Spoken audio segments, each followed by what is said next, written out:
So, hi, I'm Sorrel from the Beckett Careers team, and I wanted to welcome you today to our quick 15-minute session on writing an effective job application using the STAR technique. It's a great technique that you can use, and it can really make your application shine. So, I'm going to tell you a little bit more about it today in this short session. Fab. So, just to start off with, have you heard about the STAR technique before? If you wanted to pop a note in the chat box, that's fine. I think it's something that sometimes. Okay, great. Okay, so you've not heard about it before. That's great. Well, you'll certainly learn something new today. And if you have heard of it before, hopefully just going into a little bit more detail today will be useful for you, or as a bit of a refresher, maybe if you might have some interviews or things. Sorry, jobs that you're choosing to apply. Okay. So the aims of the session, we'll be talking about how to write effective applications more generally. There'll be some top tips on what to do. We'll look at what the STAR technique is and how you can use this to write effective applications. We'll look at how you can structure your answers, and we'll give some examples of good practice. And we'll also look at how you can use STAR in other parts of the selection process, and then we'll give you a few tips on your next steps too. Okay, so before you get started with any application, it's really good to do some preparation beforehand to make sure you make the most of the opportunity. It may sound really obvious, but make sure that you have read the full job description and that you understand what it is that they're looking for. So many organisations use the criteria listed in the person spec to shortlist their successful candidates. So make sure that you do understand each point of that person specification before you start writing your application. And if you need any help with that, then you can always ask a member of the team. If you do meet lots of the criteria, but you don't meet all of them, it is sometimes still worth putting in an application. It depends, of course, what it is. If you're applying to be a doctor, you're going to need that medical degree. But in other situations, you might be able to be a little bit more flexible by demonstrating some of your transferable skills that you might have. Perhaps what you're working on to maybe bridge some of the gaps in your experience. Do you volunteer? Are you taking a course where you might be able to help fill some of those gaps? So just because you don't necessarily tick every single box, if you're pretty close, then sometimes it can still be worth putting in an application. Another one to look at is to make sure you check any guidance that they give on how to complete the form. Different companies have different policies, so just make sure you've read that clearly before you get going with it. And sometimes questions have different weightings as well. So one question might be worth 5 points, another might be just worth 2. So you might need to think about that sometimes as well in how you balance your answers. Another thing to think about is word counts. So the STAR technique that I'm going to tell you about today, that can help you give a really full but concise answer, but it is something that you want to think about. So yes, you can sometimes give a short answer which is effective, but if you've got space for, say, 500 words and you've only written 50, then I think it's worth thinking about, is there something you could add to that answer a little bit more to make it a bit fuller? And then finally, do some research on the organisation that you're applying to too. That's also really important. Context is really key. So find out, what are their priorities? What are their values? Is there anything important happening with that organisation at the moment? Do your values align with them? Is that an organisation that you are interested in making that application to? It's certainly something that's worth looking at. That might also help you provide some of the context to the answers and examples that you provide in your application too. For example, if they're a very green organisation and you've got experience, doing some volunteering, on sustainability or something like that, that might be a good example to use because it kind of shows how your values align with the ones of their company too. Okay, and then finally, make sure you check the application process, the deadline, and if it might have the potential to close early too, because sometimes they do. So just make sure you've got all those details before you get going. Okay, so just going a little bit more into the STAR technique. So why is this a good way to approach your application? Well, it's a good way to think about your application is to think about what the company is trying to learn about you in asking you for certain pieces of information. And that's something that you can certainly gain from looking at the different steps in the person specification. So most applications will use a set of criteria or competencies to measure your suitability for the job. So that might be teamwork, organisation, leadership, and things like that. So demonstrating these different competencies or behaviours on your application helps to show the employer and indicates how you might behave when working for their organisation. The idea really is that if you've done something successfully in the past, that you might be able to do it successfully too at their organisation. So that's basically it. And using STAR, that technique, can really help you demonstrate your past experiences effectively by providing you with a really clear structure and helping you to give full answers with some really good examples too. So while we're going to focus on application forms today, the STAR technique is also a really useful technique to use for interviews too. So you can also apply it when taking part in an interview and structuring those questions. Okay, so what is the STAR technique?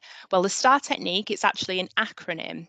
So the first word, the S, that stands for situation. So situation, that's going to be about 10% of your answer.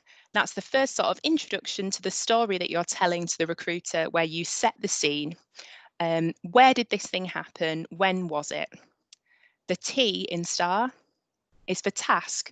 Again, that's about 10% of your answer. So what did you have to do? Did you need to solve something?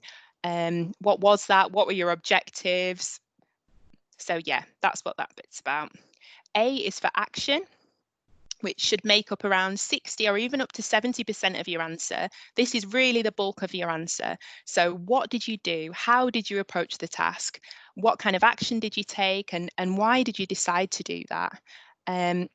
They really want to know here what you contributed specifically to the task. So it's really important to use I rather than we. Don't be shy to speak up and sort of say what you've done. It's quite easy to try and be humble in some certain situations, but in writing an application form or on your interview, that's not one of the circumstances where you want to be like that. You really want to shout about what you've done, and yeah, speak about your achievements. Okay, so finally, the R is for result. So what happened? What was the impact of that? Do you have any quantifiable impact of that? Based on your actions, were numbers up in that situation? What was the outcome of the story that you're telling as part of your application form? So that's basically what STAR is, if you break it down. So now what I'm going to do is I'm going to apply it to a potential question that you might have or a criteria that you might see in an application form. Okay, so let's look at an example. Now, in an interview, you might be asked a question something like this. This probably wouldn't be an unusual thing to be asked in an interview. But on an application form, you're unlikely to be asked a direct question. Usually there's a space for a personal statement, and that's where you make sure that you're addressing those key competencies that they're looking for. So in terms of this, what they would be looking for, they're trying to find out about teamwork, how you work as part of a team. So that's how it would translate to the competencies shown on the application form. And again, it's always worth bearing in mind what the employer is looking for in asking you this particular question. They're wanting to look at, do you use initiative as part of a team? Are you good working with others? Do you listen? Are you a good leader? Do you help keep people motivated? Are you determined to continue with teamwork? Do you understand different strengths? Are you adaptable, working with others and taking on different priorities? So it is also important to think, okay, what are they trying to gauge from me in asking this question, and try and present that across in your answer. So looking at an example of how you may answer this question, you may think to put something like this. So, teamwork is really important to me. I'm a good team player and work well with others. I enjoy working with colleagues to run successful projects and think of creative ideas. I always help people in my team and use my skills when I can. Okay, so that does say something about you and your approach to teamwork, but is it using the STAR method? Is it telling that story that helps give that evidence and the examples to an employer, which helps demonstrate your suitability for the role? It's not really. It's very subjective. Um, it's saying, this is what I do, this is how I act, but it's not actually giving any evidence of how you've demonstrated those teamwork behaviours. So this would be quite a vague answer to give in answer to a section on an application form about teamwork, because it's just not really giving those specifics that an employer really wants to know. So the next little bit now, just for a couple of minutes, I'm going to break down the different parts of STAR, so the STAR, and how you might answer a question on an application form about teamwork in a way which would be a bit more effective. Okay, so S, tell your story. So this is an idea of how you might outline the situation by giving an example of how you've worked as part of the team. I've not given the full answer here, but this bit really would only need to be a couple of sentences just to set the scene and set the context for when you have demonstrated these particular team working skills so that you can evidence it to the employer. So in my second year of university, I applied to be a course ambassador for students in the business school. I was one of 10 students who, and you're kind of setting the context there for the situation. The task. We weren't getting much feedback from students, so decided to host a feedback event. Our aim was to make sure more students had a chance to explain what you then had to do. That's the next step. So this is a much more effective way of explaining how you have been part of an effective team in the past and how you've participated in that team. Action. So you can see just even from looking at it, this is a much bulkier part of the answer. It's not even the full answer. I've just kind of made a bit of a start of it there to give you an indication of some of the things that could be quite useful to write. So tell them about what you did, about your contribution to the team and how you participated in that particular project. And then finally, discuss the result. So what was what happened? What was the outcome? Did you meet your objectives? Did you learn anything from the process? Is there anything that you do differently next time? While it's good to try and give a positive example, it doesn't always have to have a perfect outcome. The example that you choose to use. What's really important is that you show, if it's not a perfect example, show that, okay, but I've reflected on that and this is what I would do differently next time, or this is how I might approach things in a different way. So that's probably more relevant to the, sort of the self-awareness idea around that, because that's really important too, that you show that self-awareness and that adaptability and resilience as well. Okay, so just to finish off with some top tips. Always focus on your own contribution. Use I and not we. Employers really, really want to know about what you specifically have brought to the table. In the example that I mentioned, I used teamwork, but it could also be in terms of communication, leadership skills, influencing skills. There's lots and lots of different criteria that an employer might use to assess your competencies. Try and think maybe about some different settings or situations that you've been in rather than them all coming from one place, so not just using just university examples or just examples from your part-time work. If you can vary those, then that's great. But of course, try and use the examples which are the best examples really, and show your strengths and experiences. Okay, so think of relevant examples as well. So if you have got, examples that are particularly relevant to the role, if you've got experience working in that particular sector or industry, then try and draw on some of those examples too. That might be from across work, university, extracurricular activities, clubs or teams, or even volunteering that you might be part of too. Um, Lots of applications are online now, and you have to sign up and make an account before you can submit. But what I'd advise is writing up all your answers in Word first of all, and then so you can use the spell check and grammar functions, and then just copying and pasting everything over once you're done.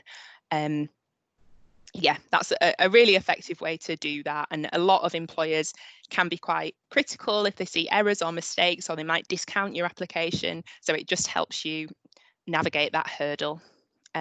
You can also then save a copy for the future. If you have written a great application and you end up getting called in for an interview, it's good to be able to refer back and look at your answers and what you said, so you can kind of refresh yourself before your interview. That's particularly important if you're doing maybe multiple applications for different companies, just to keep track of the different examples that you've given and what you've shared with a particular employer. Get a second pair of eyes on it too, if you can, whether that's family, friend, housemate, or a member of the careers team. We'd be more than happy to look at your application. You've only got one chance to make a first impression, so do make it count, and we're more than happy to look at that for you. And finally, just to reiterate that STAR can be used for interviews too, so interviews and for applications. So, if you do have an interview, perhaps you can think about a few good examples in advance based on some of the key competencies that are outlined in the job description. So you might want to try and come up with an example of where you've shown leadership skills, or teamwork skills, or communication skills, or problem solving skills, or whatever different things that they might mention in the competencies. And you can do that in advance of the interview. Okay. So what next? So I hope you found this useful. It's been a very, very quick overview, and please do ask any questions if you've got any, or if there's anything that you'd like me to go over again. It really was quite a quick whiz through, but look at the next stages of the selection process. This is just stage one, applications, but of course there are many other stages, from psychometric tests to assessment centres to the actual interview, many of which now are taking place virtually. So that's also something to bear in mind. But we have lots of support for different stages of that. And we are running sessions and webinars online as well to help support you with those. And you can also maybe get a bit of practice in too. We've got online development tools through MyHub, and we are, of course, always here as well if you want to have a chat with a member of the team. Okay, so I hope you found this useful. As I said, it has been very quick, but if you've got any feedback, please do let me know. And thank you. We are on social media, so please follow us at Beckett Careers on Facebook, Instagram, and Twitter for all the latest updates. And thank you for taking part in the session today. Okay.